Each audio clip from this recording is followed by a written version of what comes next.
I want to tell you about some of the things that are just amazing for me to see as I kind of watch faith develop in the lives of some of the students that we work with.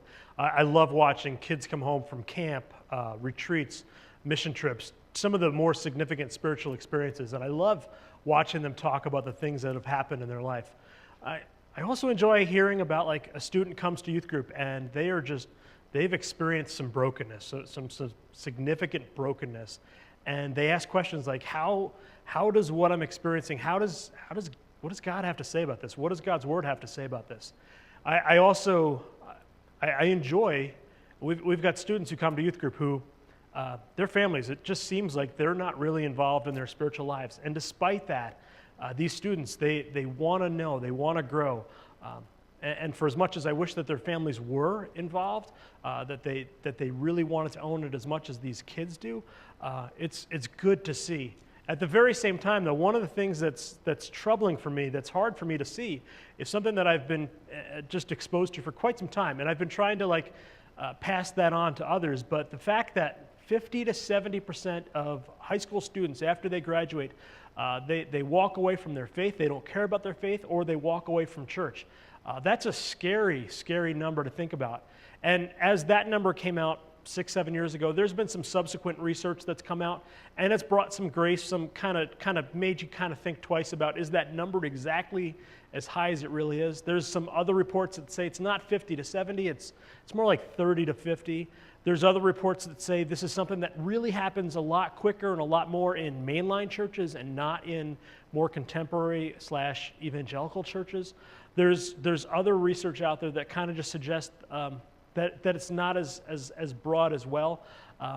Nevertheless, though, no matter what the number is, no matter how great or how not as significant, it's still a scary reality for the church, for pastors, for people who care about kids, for families, to think about the fact that many kids walk away from faith, that the time they graduate, things don't matter as much as they once did. And as I think about that problem, that's what I'm trying to kind of speak to right now. And how does our church, how do we as parents and pastors and parents, how do we respond? How are we challenged by that?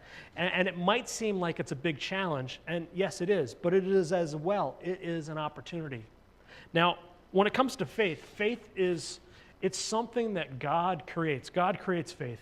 At the very same time, God invites His church and His people to come alongside people and to participate in the life of that faith that's being created. Now, as I think about that, I have to kind of flip it a little bit more.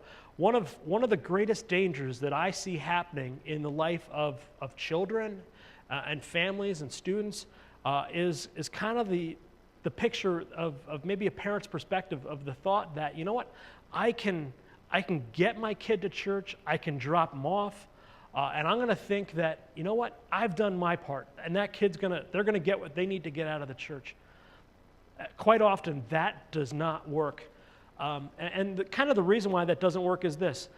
Research has found that parents are the most significant spiritual influence in the life of their kids. So what does that mean? That means that when a parent says, I don't want to go to church, let's sleep in, let me drop you off, let me make a decision that I know is contrary to what the Bible has to say, that kids, when they're watching, when they see this, that they're seeing their parents go in one direction while they know that what they're being told is in the other direction, and that they're in conflict. They're pushing against each other. And kids are smart, and kids are picking up on that. And because of that, they're coming to their own conclusions that what they're being told doesn't matter. Now, as I name some of that, you might hear that and say that, well, this is terrible. This is deflating. I'm just a lost cause. There's no hope for me in this. That's not the point of why I'm putting this together. The point of why we're putting this together is because we as a church, we've been trying to encourage families to see the role that they play in the spiritual development of their kids' lives, to encourage them to when they see that, you know what, I could be more like this, I could be about this, I'm not. That would be an invitation to them to want to kind of up their game, to kind of increase the discipleship that they're that they're taking in, because they are the ones that get to play a significant role in the life of their kids. I've been working with this topic for quite some time. I've been reading about this for quite some time. The first book that really got me really into this as a conversation piece was the book Sticky Faith. I've been talking about Sticky Faith. I've been reading lots of other articles, lots of other books along the way. Just has so many resources for us as parents and as a church. It's just great. It was about 3 weeks ago I got to do some continuing education, and myself and just 6 others, we got to sit around a table for lunch with somebody who's been working with students for 30 plus years, Tiger McLuhan. And by the way, it's the same Tiger McLuhan that's going to be coming to our church September 10th. And as we got to sit around the table with him, we were just talking, and he came and he made a presentation. But the point of the presentation was to get us thinking, to get us just wondering, what type of influence do we want to see happening in the life of our kids, in the life of our families that we serve, that we work with? And some of the stuff that's been suggested when it comes to like what could my family look like? What should my family look like? You can see long lists of 10, 15, 20 characteristics. You can see lists that are a little shorter, five, maybe a few more, a few less.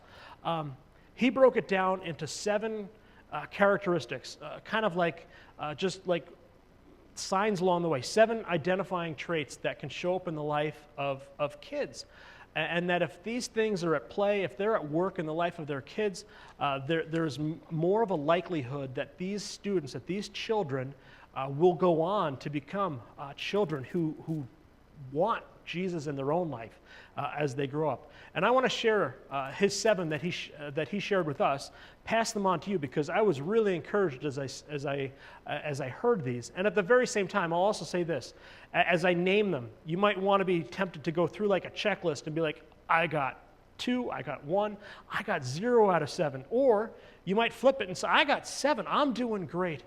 There's no magic number for how many of these it's going to take for your kids to follow after Christ. They're indicators. They help. That's why we're sharing them. That's why I'm sharing them.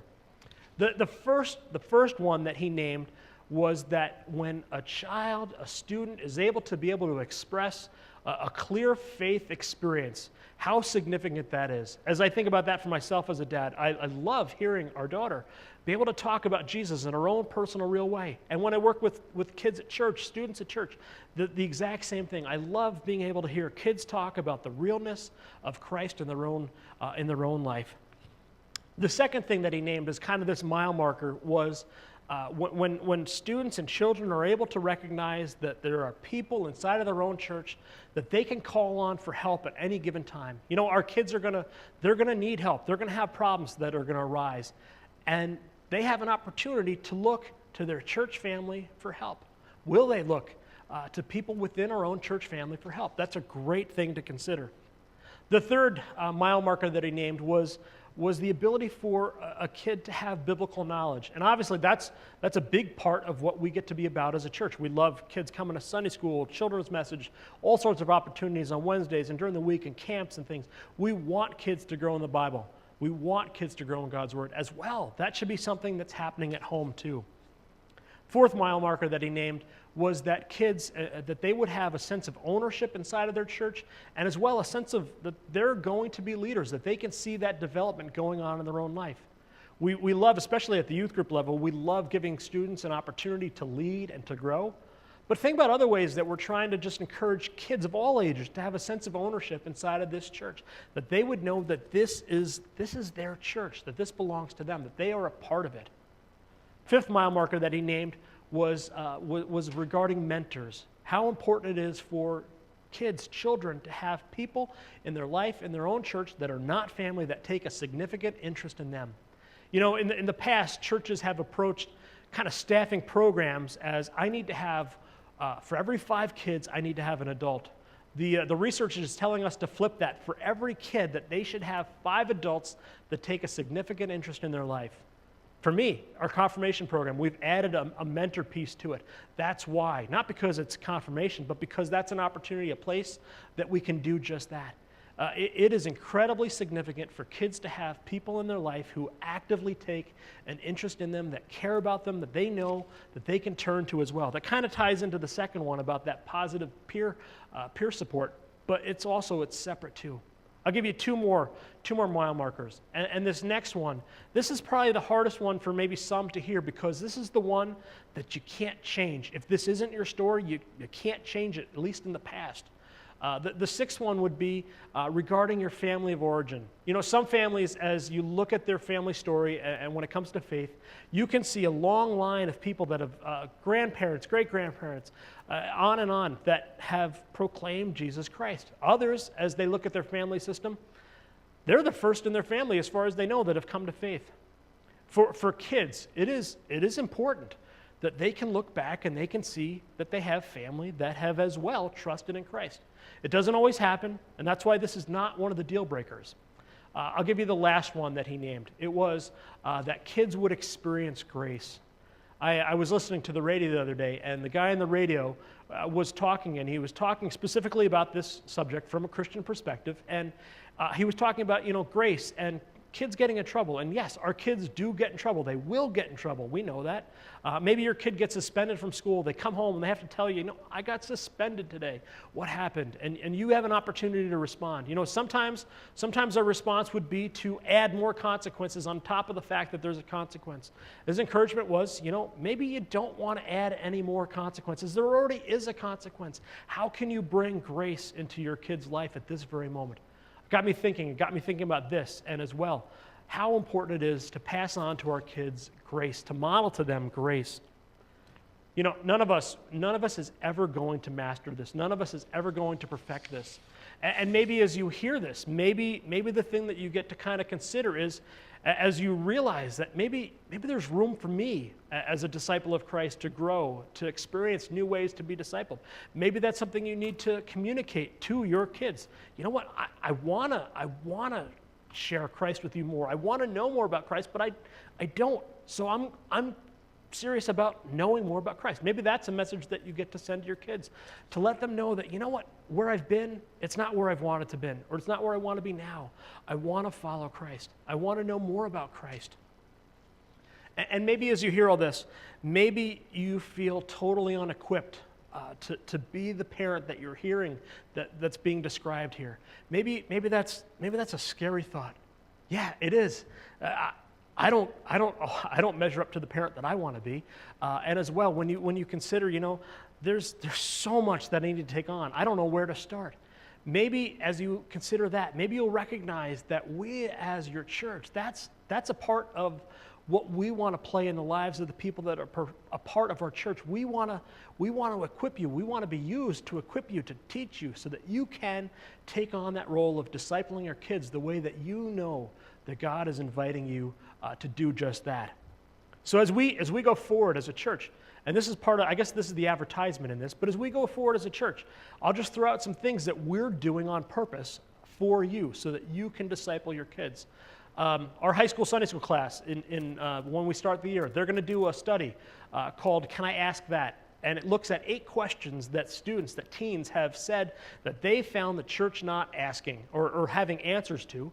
And it looks to give them biblical answers as well in the context of love. Now, how does that play into me? For me, I'm going to be going through the same exact material, but with parents, so that they can kind of process the same stuff. And then when they come home, they can talk to their kids about, this is what we were learning about. What did you learn about? And kind of just crossing over and seeing where each other has been. Second thing that I'll throw out in front of you is this. I mean, we talked about there's a point where we recognize that we need to learn more if we're going to pass it on to our kids, right? Well, that's why we do all the studies that we do, midweek studies, small group studies, home studies, adult classes. That's why we do that stuff. Take that as an opportunity to grow. As well, our library has the book Sticky Faith. I love the book Sticky Faith. Check it out. Read it. It's a short read. It's an easy read. And be encouraged by the things that you find in it. And I'll give you one more suggestion. Inspiration Point, our camp, iPoint Equips, the last weekend in September, has a fabulous presenter that's going to be there named Jim Burns, who is world-class expert and communicator when it comes to children and teens, when it comes to counseling and things related to that. I would so love to encourage you to consider that. You know, as you hear this little bit about parenting and sticky faith and getting sticky at our church, I'll just leave you with one last thing. Book of Acts chapter 16, tells a story of a couple of Jesus followers that are in jail. And as they're in jail, the jailer, who was opposed to them, naturally, he actually comes to faith. It's a great story. And then at the end, we find that the jailer and these followers of Christ, they go back to the jailer's home. And when they get to his home, as well, so does his family, his servants, his wife. It's a beautiful picture of a man, of dad, who comes to faith. And as well, so does his family. I hope that encourages you, that you as the parent, that you get to lead, that you get to serve your kids, that you get to disciple your kids alongside the work of the church. That is a beautiful picture, and I hope that you will consider that.